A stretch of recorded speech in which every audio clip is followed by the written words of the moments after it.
This is Chris Elliott with Remax Action Real Estate coming at you today with your October 2018 market update. Hope you guys have been well. Hope you're having a great month. Hope you're enjoying these cooler weathers that we're having. I know I am, especially wearing the suit. But anyway, want to start off this month as we do always, giving you some stats. So what we're doing, what I want to do this time is look at where we're coming. We've got the September numbers, so where we've come from August 2018 to September 2018. So closed listings, pending listings, and new listings were all down.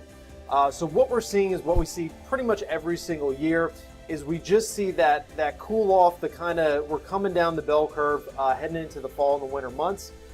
Closed listings, the amount of homes that actually closed out, that was down from 1420 in August to 987. Your pending listings was down from 1208 to 1065.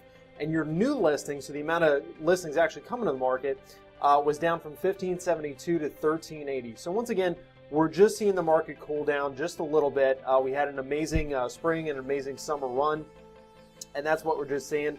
The good news is we're still selling at, so list price to sell price ratio was still 99.94%, which is phenomenal. And average days on market, end of month inventories, and the amount of homes left on the market at the end of the month, and the month supply of inventory was all the same from August to September. So what does this mean for you? What does this mean in layman's terms? If you're selling, or if you're somebody considering selling, or if you're somebody that's on the market. So I'm telling you that the market is cooling down, and that usually is not great news to a seller. So what I tell my folks is, are homes still going to sell? Absolutely. Are folks still getting a good price for their homes? Absolutely. They're getting 99.94% of what they're asking for their properties on average. And homes are still selling at a reasonable time. But just recognize the market that we're now in. The summer is gone and over with. That ship has sailed. The spring market, quote unquote, is not going to be here for another 5 months. So just recognize the market we're in. There are less buyers that are in the market. That's just reality. It does tend to be a little bit slower in the high price points. A lot of the buyers are buying around the school schedule, but there are still plenty of homes that are being sold. It might just take a little bit longer, so our days on market tends to be a little bit higher this time of year. And also, too, we just need to tighten up a little bit. So some of the sins, the selling sins that you can get away with in a hot spring and a hot summer, months, we're not necessarily seeing people get away from. So what I always tell my clients, really dig into the staging, so making sure that we're getting the property looking good before we're even hitting the market. And then as far as pricing goes, we don't want to necessarily slash our price if we don't have to, just to sell in these months. But we may not necessarily want to try the ambitious, needle in the haystack type price where we're looking to set a new record for the neighborhood. We have to be a little more conservative with our pricing if we're trying to get the property sold before the end of this year. The other thing that you may want to look at too is, hey, I might go ahead and just list my property now with a price in mind that I want to get. And hey, if I can't get it by the end of the year, depending on your circumstances, it might be not a big a deal.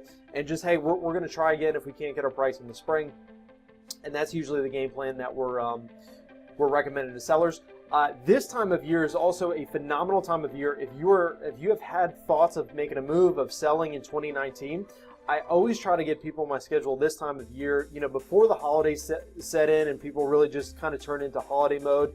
What a lot of folks will do is they'll wait till January, February, March to really sit down and have that conversation, and then recognize, hey, maybe there's some things that I can do to my property to boost my sales price, but now you're kind of under the gun. So really good idea to take that opportunity now before, like I said, holidays start to kick in, everybody gets into that mode, and we have time to kind of do those upgrades over the winter months if that's something that's applicable to you. For buyers, great time of year historically to buy is in the fall and the winter months. As you can see, pricing kind of tightens up a little bit. There's less buyers out there that you're competing with. So I always tell people this time of year, recognize that there's going to be less inventory to choose from, just because a lot of sellers will either pull their homes off the market this time of year or just wait till the new year. But if you can find a property that meets your needs, always an amazing time to buy. Also, too, if you're somebody that's been on the fence, you're kind of waiting, don't want to sound like a sales pitch, but recognize that prices and rates are more than likely going to continue to go up in the new year. So just keep that in mind if you're somebody that's been putting this process off, if you're putting it off till next year. you might want to sit down with a mortgage professional and, based upon the price point that you're buying in, see what a quarter point jump in interest rates will do to your monthly payments, and what that will actually translate to for your cost of money over the life of that loan. So anyway, I hope that was helpful. I hope you guys got something out of that. If I can answer a specific question for you, feel free to call me, text me, email, and I look forward to seeing you guys next month.